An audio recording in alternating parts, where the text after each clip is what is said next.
Você sabe o que significa recair na graça? Não. E recair de novo em suas mãos, você sabe? Também não? Então você está no lugar certo. Eu sou Eric França, sejam bem-vindos ao canal Louvor Bíblico.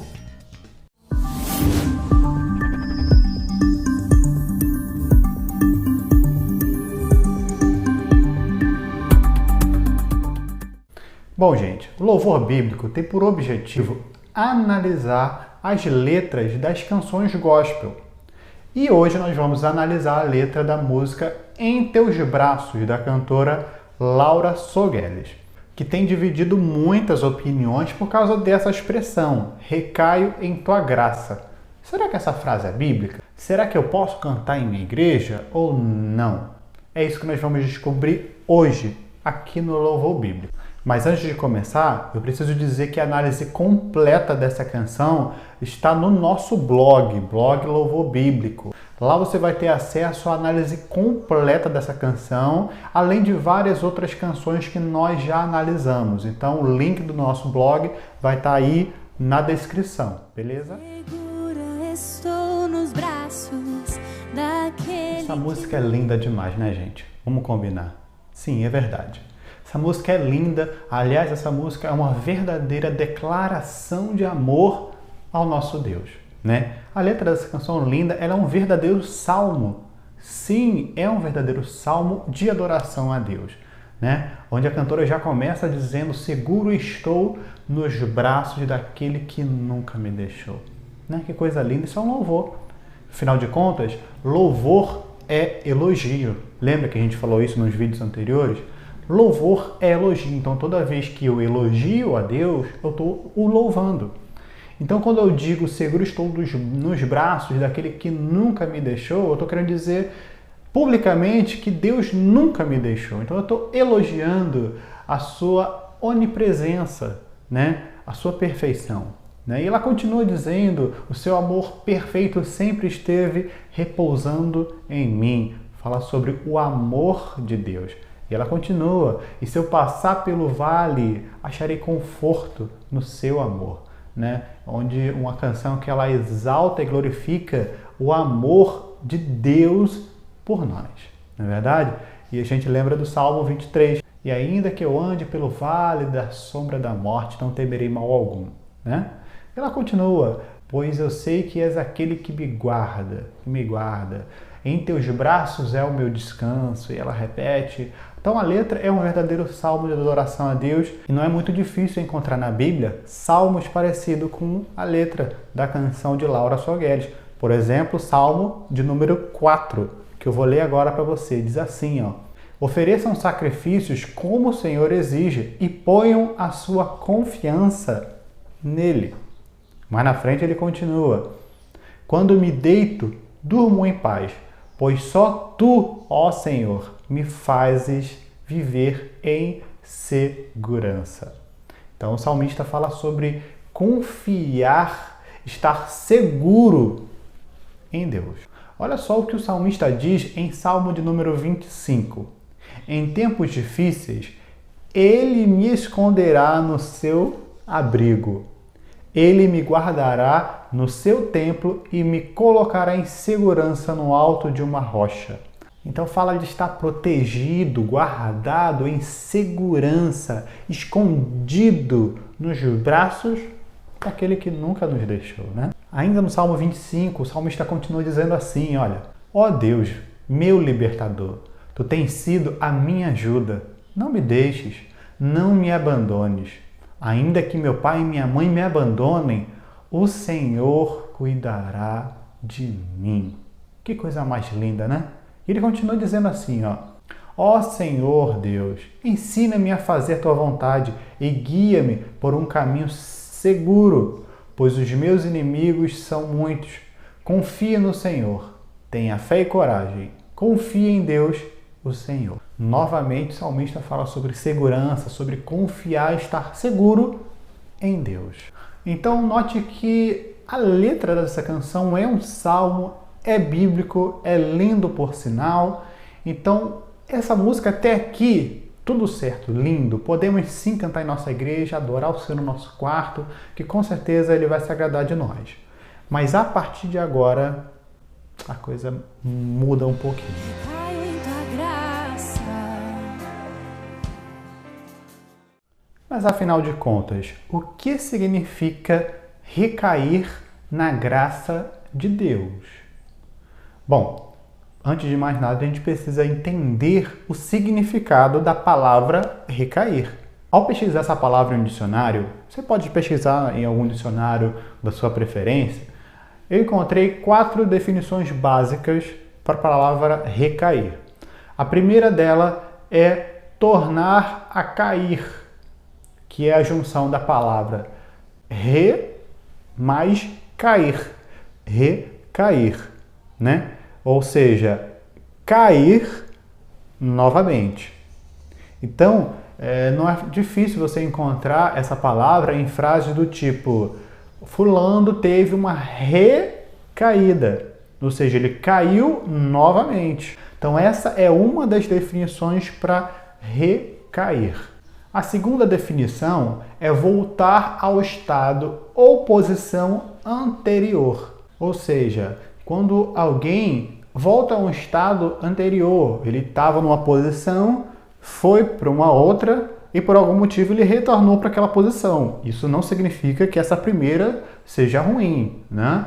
Mas ele estava num ponto A, foi para o ponto B e por algum motivo ele retornou para o ponto A. Então ele teve uma recaída, ele teve um retorno, ele voltou, beleza? Eu separei uma frase aqui, que, com o público em geral, consigo isso até certo ponto. Então, recaio na minha linguagem conceitual, generalizadora e bem diferenciada. Ou seja, essa frase fala de linguagem. Então, em um determinado ambiente, lugar ou situação, o autor dessa frase fala de uma forma, usa um linguajar, uma expressão, uma linguagem, em outra ele volta, né, o seu linguajar de forma padrão, digamos assim, como ele descreve, conceitual, generalizadora, enfim. Então ele retorna, ele muda. Uma outra definição para o verbo recair é cometer o mesmo erro de forma reincidente. É mais ou menos parecido com recair, é quase a mesma coisa. E a quarta definição para a palavra recair, que é o que eu acho que mais se enquadra nesse contexto, no contexto dessa canção, é a definição ser atribuído a.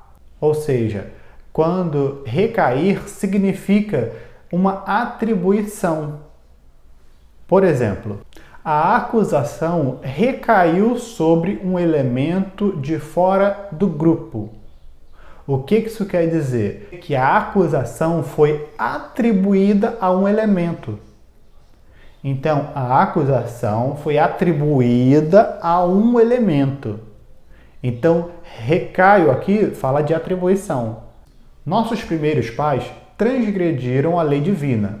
A pena de morte recaiu sobre eles e foram expulsos do jardim onde moravam. Nessa frase, a pena de morte recaiu sobre os primeiros pais. Ou seja, foi atribuído, a pena de morte foi atribuído aos primeiros pais, ou seja, recaiu. Você consegue entender o que significa recaiu aqui nesse exemplo? Vamos ver o outro exemplo. A proposta de hoje recaiu sobre este modelo de calça legging estampada tamanho 38.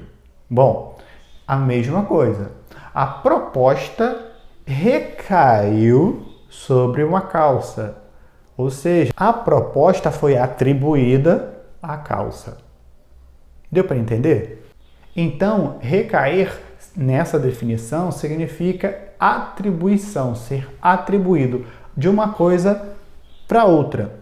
Agora vamos voltar à letra da canção que diz: eu recaio em tua graça.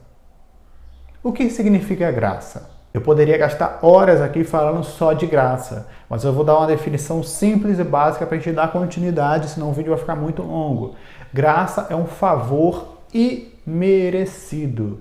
é um dom de Deus, certo? É algo imerecido, é um dom de Deus para a minha vida que eu não mereço, mas Deus ainda assim me deu da sua graça. Sem eu precisar fazer nada, Ele simplesmente me deu a graça dele, mesmo sem eu merecer. Beleza? Então, quando eu digo que eu recaio em sua graça, eu estou querendo dizer que eu fui atribuído a graça. Notou? Só que não é bem assim que as coisas funcionam. Na verdade, a Bíblia sugere que essa frase seja construída ao contrário, onde a graça foi atribuída ao homem de forma imerecida. Percebeu a diferença? Não foi o homem que foi atribuído a graça, porque dizendo isso é como se eu estivesse dizendo que o homem teve algum mérito para conseguir a graça, o que não é verdade. Na verdade, a graça que foi atribuída ao homem, mas o homem não fez nada para merecer. Simplesmente a graça foi atribuída. Entendeu? Então, quando eu digo recaio em tua graça, bom, as primeiras definições não vão servir para essa estrutura, vocês vão concordar comigo, né? Aqui não tem a ver com recaída da graça, porque senão eu vou estar querendo dizer que a graça é algo ruim, que é algo, eu recaí, eu tive uma recaída na graça, que então não tem nada a ver. Então, a definição que mais se encaixa com a letra é essa, de atribuição. Então, eu não posso, em forma alguma, dizer que eu fui atribuído a graça, mas sim, a graça foi atribuída a mim, certo? Então, a construção dessa frase não é bíblica. Na frase seguinte, diz, recaio de novo em tuas mãos. Novamente, esse recaio não tem a ver com as primeiras definições. Não haverá uma redundância aqui. Recaio, né, que é cair novamente, e ela usa o termo de novo. Então, uma redundância desnecessária. Só que um detalhe interessante, ela usa assim, recaio em suas mãos. Gente, uma coisa é estar seguro nos braços de Deus. Outra coisa é cair nas mãos de Deus.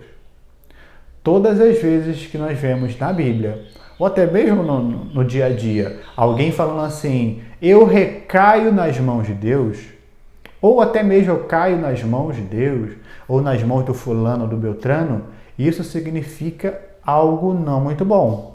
E aqui na letra ela está falando que recaiu outra vez. Então eu vou dar um exemplo aqui muito interessante que fala sobre cair nas mãos de Deus. E esse exemplo está em 2 Samuel, capítulo 24, que narra quando Davi, eu vou resumir, tá? Quando Davi pecou, pediu perdão a Deus, Deus perdoou. Entretanto, deixou que Davi escolhesse o seu castigo, se ele queria cair nas mãos dos homens ou nas mãos de Deus. E olha só o que Davi falou. Davi respondeu, é grande a minha angústia. Prefiro cair nas mãos do Senhor, pois grande é a sua misericórdia, a cair nas mãos dos homens. Então, Davi está falando de castigo. Sempre que você vê alguém dizendo que caiu nas mãos de outro, tem a ver com castigo, vingança, algo não muito bom. Então, note que cair nas mãos de Deus tem a ver com castigo. Então, quando eu digo recaio nas mãos de Deus, eu estou falando que eu estou sendo castigado de novo. E a autora ainda usa o termo outra vez. Então, você note que essa frase não se encaixa com o restante da música que a gente acabou de falar. Não se encaixa, não tem referência, não tem ligação alguma com o restante dos versos anteriores. Então, gente, é preciso tomar muito cuidado com o que a gente canta na igreja, em casa, no nosso momento de comunhão com Deus. A gente precisa entender e saber o que a gente está cantando. Não é simplesmente cantar e repetir o que o cantor está lá cantando, o que o cantor escreveu. A gente precisa analisar e ver se de fato o que eu estou cantando é bíblico ou não. E essas duas frases não são bíblicas. Essas duas frases poderiam ser retiradas da música, que não causariam dano nenhum à letra. Em teus braços é um louvor, é bíblico em partes. Não é 100% bíblico. Somente essa frase, essas duas frases não são bíblicas, mas todo o restante é sim um louvor bíblico. E aí, o que você achou dessa análise? Deixa aí nos seus comentários o que você achou, se você concordou, se não concordou. Pode ficar à vontade aí, gente. Dá o seu comentário, aproveita para dar o seu like. Se não for inscrito, aproveita, se inscreve, porque os próximos vídeos do YouTube vai te notificar, tá legal? Foi um prazer ter você comigo. Eu sou Eric França e você está no canal Louvor Bíblico. Até a próxima!